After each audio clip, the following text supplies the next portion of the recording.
In the IGAD region, it is estimated that more than 90% of women do not hold formal land ownership.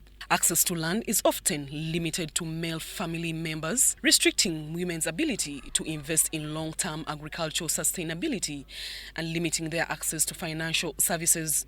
Against this backdrop, Uganda's Women Parliamentarians, a dialogue on gender, land and climate change, was organized to identify strategies and potential entry points for women legislators to champion gender-responsive and climate-resilient land programs.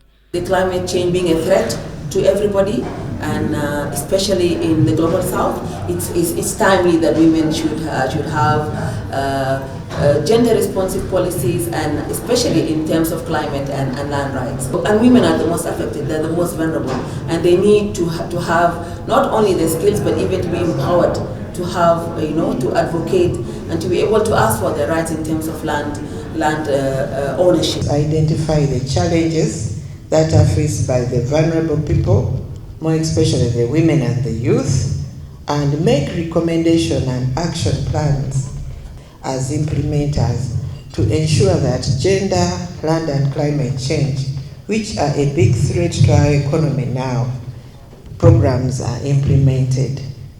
Despite women's significant contributions, especially within rural economies, their participation in land governance and climate policy making remains remarkably low. Women legislators are now calling for urgent action, not only include women in these spaces, but also empower them with the necessary skills and platforms that take on leadership roles in their communities. As a country, we have the Constitution, Article 237, which says land belongs to the citizens.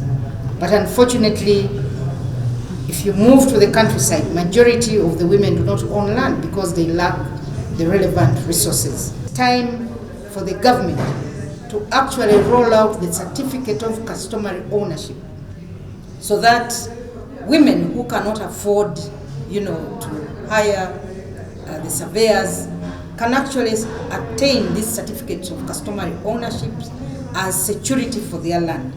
And once they have this security, then they can be able to acquire credit from the various institutions, which credits they can later use to actually deal with some of the effects of climate change. The key objective of this dialogue is to co-create policies that reflect the lived experiences of grassroots women and to strengthen legislative frameworks that safeguard their rights. In Uganda, land remains a vital asset for both economic and social transformation, with agriculture and natural resources forming critical pillars of the country's development agenda. Zahra Abigaba, UBC News.